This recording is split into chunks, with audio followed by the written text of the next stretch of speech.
Hi, this is Tim of the 1916 Company. Welcome and thanks for logging on. If you love this watch, email me, Team Mosso at the1916company.com for purchase, pricing, and availability questions regarding this watch. Today, we're discussing an important model, perhaps the most important of the Terry Stern era. Now, he became president in 2009, but he already had significant input into design in 2006 when this Patek Philippe 5960 annual calendar flyback chronograph launched. Well, that was the original 5960P with the gray dial. In 2010, the year after he became president, Patek launched this, the 5960P-015, with a lush and lovely blue dial. There have been many variants of the 5960. All of them are appealing due to their size, versatility, and the fact that you get a lot for your money with these dress complications. They're easy to wear. This watch is 40.5 millimeters in diameter. Taking a look from lug tip to lug tip, it's an easy watch to wear, 49.2 millimeters, 13.8 millimeters thick, and a 21 millimeter spacing in between the lugs. Being a modern platinum Patek Philippe, the wink and the nod, so you know that, is the top Vesselton brilliant cut diamond between the lugs. It's weighty too. Platinum always is. It's a real pleasure. If you've never worn a platinum watch, you're really depriving yourself. It's like everyone needs to own a convertible at some time in their life, and everyone needs to own a platinum watch at some point. So you can see on my wrist, which is 16 centimeters circumference, the watch has got a pretty substantial lug-to-lug span, but the curvature of the lugs and the fact that they're still under 50 side to side makes the watch much more wearable. So I believe you could wear this watch on a wrist as small as 15 centimeters circumference.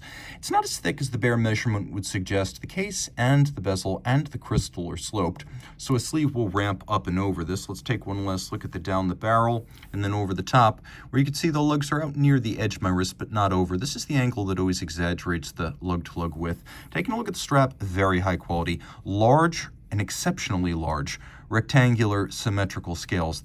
Those qualities in tandem always indicate a very expensive cut of the beast. Now, there's a little bit of a distressed pattern to this, a little bit of gathering. That's by design. This is a brand new factory strap. You can see it features a tiny amount of bolstering. The stitch is monotone. It features a folded edge. We have underneath, no crimping, no gouging, a brand new Patek Philippe factory strap. Taking a quick look here, you can see it features Patek's latest pull tab spring bars. You can pop that strap off the case without tools, calfskin on the underside. The buckle is platinum, and it's a friction fit clasp, but it's got a little bit more security than an average friction fit due to this radial spring used by Patek on these buckles. It has a relatively sharp snap closed that really means you have to pull to undo this. So while it's not a trigger deployant, it still has quite a bit of staying power. We have the Calatrava cross on the buckle, which is the symbol of the brand. We'll see it several times on this watch. It's a fascinating clasp. It is platinum, just like the watch. A lot of brands have gone to white gold clasps and buckles on platinum watches. Not Patek Philippe. Patek does things right. This is a watch with a lovely form. You can see integrated blended tapered lugs. The bezel somewhat inset from the case band to visually thin it out. You can see the case back inset considerably, so the thickness on the wrist is quite a bit less than the measured thickness. We have this concave bezel that further visually thins it, and then a little bit of a boxing and then a camber to the sapphire. Vintage-inspired pump-style pushers. We have the Calatrava cross on the crown. The watch is 30 meters water resistant. The dial in blue. A lovely blue metallic sunburst. We'll try to get this closer to my light source here. And I'll grab a little polishing cloth. There's a lot going on this dial. White gold hands and indices. They will never tarnish or oxidize. The watch has a respectable amount of lume. You can see at the hours as well as the hands at center. We have 3 apertures at the top, a historical motif on Patek calendars. The day, the date, and the month, what they sometimes call American style. Note the presence of both blasting and polishing on the frame for the date. Now, under the date, you can see that there is a little power reserve indicator. The watch has a 55-hour automatic winding power reserve. Take note, we've got what they call the bullseye down at the base, coaxial hands for the chrono hours and minutes, keeping the dial cleaner and less cluttered. You can also see polished chapterings within the circle surrounding the hours, and then outboard surrounding the minutes with an azurage or concentric pattern. Also take note that the seconds hand has been media blasted for a matte finish that contrasts better against the dial base. And then there's an AM/PM indicator inset within the bullseye. And so that will let you know when it is nighttime and when you should not be using the pusher adjusters to set the calendar. And I'll demonstrate how this works. As you transition from day into night, that is the time when you should not be using those pusher adjusters. See, that little aperture will turn blue.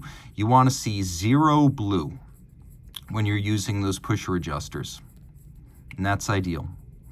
Also important, not only is this watch a chronograph that you can stop and restart, but it is a flyback chronograph, so I can reset and restart just like that without stopping first. That's great if you want to time events that occur in rapid succession. If you don't have time to stop, reset, restart, just use the flyback. Bang, bang.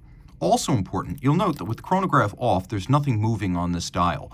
So for those who like to have a more animated dial, this is a vertical clutch chronograph. You can leave it running full time. Vertical clutch means there's no additional wear and tear if you just want to run it full time and use it as your running seconds hand. And although this movement does not have hacking seconds, you can set the watch to the minute, and then when the seconds hand of your reference passes 12, 0 reset, and use that as a 0 reset system for your running seconds. Just ignore the chrono functions.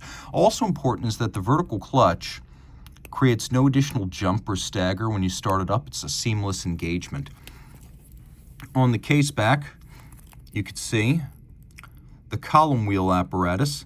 And the column wheel on these is as crisp as any column wheel, though if you look at the way it's actually set up, it's like a flattened column wheel. It's like a hybrid of a cam and a column wheel chrono.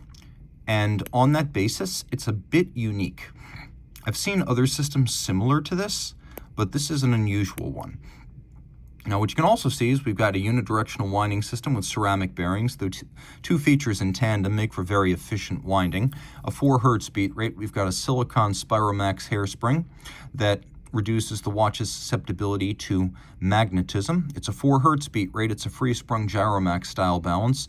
So most of the adjustments are going to be done just using the eccentric masses on the balance rim. It's very shock resistant and precise setting, historic Patek Philippe engineering innovation. Don't worry about this. There's a little piece of adhesive from a sticker at some point. The movement is substantial, and as you can see, it's nicely decorated, though this is not as excruciatingly hand-finished as the high complications. You can see that the engine turning, the snailing, the circular Côte de Genève, the screw polishing, the beveling, all very persuasive and impressive. Where Audemars Piguet and maybe F.P. Journe, Jaeger-LeCoultre, Zenith, and Glashütte Original show you a bit too much of the machining marks on the bevels, Patek and Vacheron do a really good job of making sure that they are rounded and polished by the time they reach the customer. Lots to love here. A fairly large movement. As you can see, it fills this case back well, and that's important. Anytime you're talking about a movement in a modern watch, it should be a pretty close match for the case. It's a 40 jewel caliber, made in-house, and of course that annual calendar, 1 adjustment per year, flyback action, lots to love, and 30 meters water resistant. The watch is capable of keeping outstanding time. This is caliber 28520, which when it came out in 2006 was the first ever in-house Patek Philippe automatic winding chronograph caliber. So reach out to Team Mosso at the 1916company.com for purchase and pricing details.